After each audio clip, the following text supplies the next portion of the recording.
నమస్తే, welcome to our channel. నేను సరిత. ప్రస్తుతంతో పాటు ప్రముఖ సామాజికవేత్త, మహిళా హక్కుల నేత కృష్ణకుమారి గారు ఉన్నారు. వారితో మాట్లాడదాం.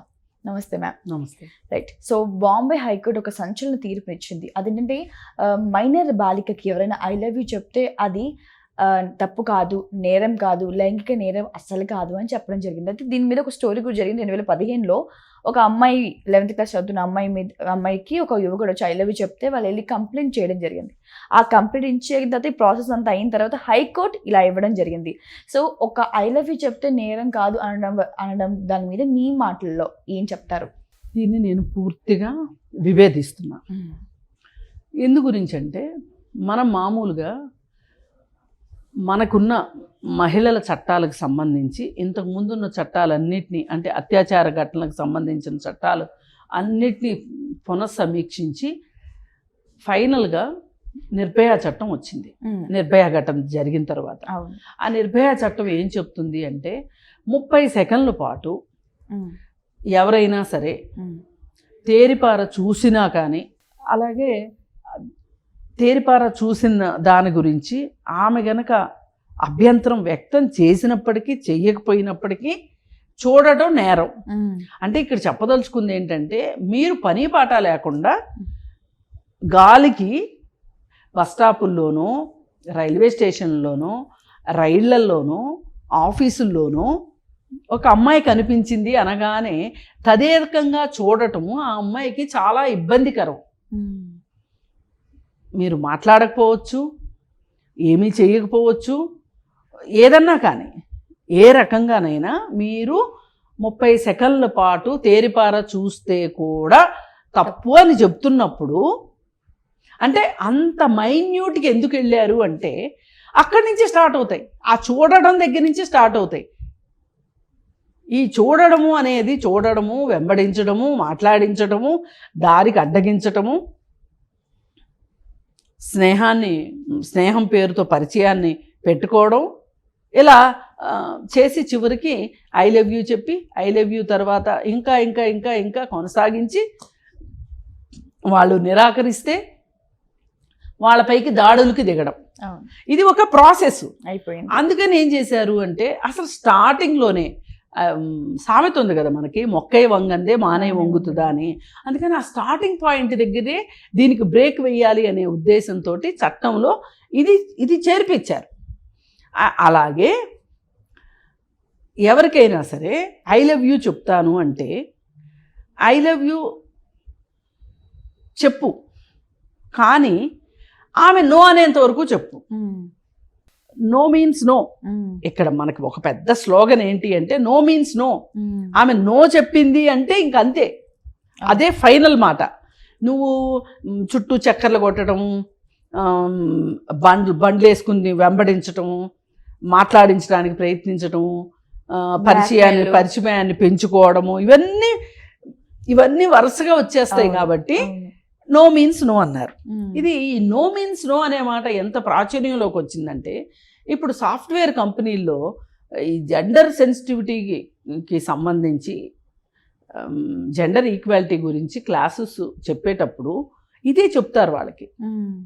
నువ్వు చెప్పు, ఐ లవ్ యూ చెప్పు, కానీ ఆమె నో అన్నాక మటుకు నువ్వు చెప్పడానికి వీల్లేదు. No means no. అంటే ఇది ఆఫీసుల్లో చెప్తున్నారు అంటే వాళ్ళు ఏ వయసు వాళ్ళు అయి ఉంటారు? ఇంజనీరింగ్ చేసి ఉద్యోగాల్లోకి వచ్చిన వాళ్ళు కాబట్టి ఈ విధంగా మాట్లాడుకున్నాం. మరి స్కూల్కి వెళ్ళే పిల్లలకి ఐ లవ్ యూ చెప్పడం ఏంటి? అసలు ఐ లవ్ యూ చెప్పడంలో నీ ఉద్దేశం ఏంటి? ఆ చిన్న అమ్మాయికి అందుకని ఇది పూర్తిగా అభ్యంతరకరమైన విషయము. కానీ ఈ విషయము జడ్జి గారికి ఎందుకు అర్థం కాలేదో నాకు అర్థం కాలేదు. వాళ్ళ అమ్మాయికి గనక ఎవరైనా వచ్చి ఐ లవ్ యూ చెప్తే కానీ ఆయనకి ఆ పెయిన్ ఏంటో అర్థం కాదేమో. మరి ఏది ఏమైనా ఈ దేశంలో ఎక్కువ మహిళలపైన వేధింపులు జరగడానికి కారణం మనకి ఆ జెండర్ సెన్సిటివిటీ లేకపోవడం. అందుకే ఆ జెండర్ సెన్సిటివిటీని తెప్పించడం కోసం, అవగాహన కోసం నిర్భయ ఫండ్ అనేది పెట్టి, నిర్భయ ఫండ్ని ఈ అవగాహన కార్యక్రమాలకు వాడాలి అని చెప్పి గత ప్రభుత్వం అంటే కాంగ్రెస్ గవర్నమెంటు ఈ నిర్భయ చట్టాన్ని తీసుకొచ్చింది. అవును. దీనిలో నిర్భయ చట్టంలో చాలా ఉన్నాయి అంశాలు. ఉమ్. కానీ మనకి ఇప్పుడు ఈ సంఘటనకి మనకు పనికొచ్చే విషయం ఏంటి అంటే, నువ్వు 30 సెకండ్ల పాటు తేరిపార చూడొద్దు అని చట్టం చెప్పినప్పుడు, అదే నేరం అయినప్పుడు అసలు ఐ లవ్ యూ చెప్పడం నేరం ఎట్లా కాదు? పెద్ద నేరం. పైగా పిల్ల మైనరు. ఎస్. ఆఫీస్కి వెళ్ళే అమ్మాయి, పెద్ద అమ్మాయి అనుకుంటే, పెద్ద వాళ్ళు అంటే వాళ్ళు ఏదో కొంచెం సేమ్ ఏజ్ గ్రూప్ ఉంటారు, లేదు అనుకుంటే ఒక మెచ్యూర్డ్గా ఉంటారు అని అనుకుంటే వాళ్ళు ఏదైనా సమాధానం చెప్పగలుగుతారు. అసలు ఇంత చిన్న పిల్లలు, మరి అసలు అబ్బాయి వయసు ఎంతో రాయలేదు. ఏదైనా సినిమాల ప్రభావం కావచ్చు, స్నేహితుల ప్రభావం కావచ్చు, రీజన్ ఏదన్నా కానీ సేమ్ గ్రూప్ అయినా కూడా నేరమే. నేరమే. ఐ లవ్ యూ ఎట్లా చెప్తాడు? ఎస్. ఇంకా ఇప్పుడు ఇవాళ చాలా అవగాహన కావాల్సిన పరిస్థితిలో ఉన్నాం మనం.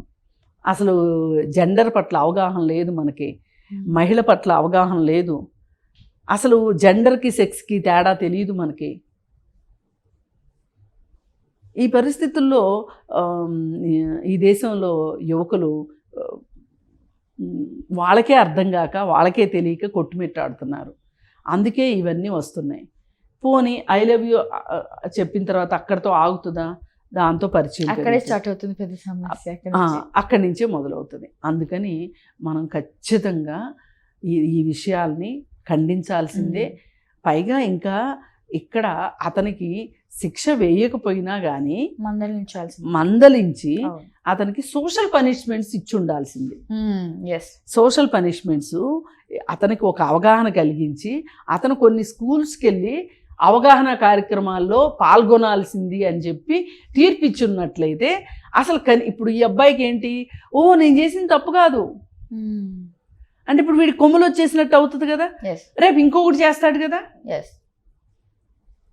అందుకే మన దగ్గర ఒక సామెత ఉంది, తోటకూర దొంగతనం చేసిన రోజునే తల్లి చెప్పుంటే గజ దొంగ అయ్యి ఉండేవాడు కాదు. ఇవన్నీ ఇంతే, ఈ తొండలు ముదిరి ఓసరు వెల్లులు అవుతాయి అన్నమాట.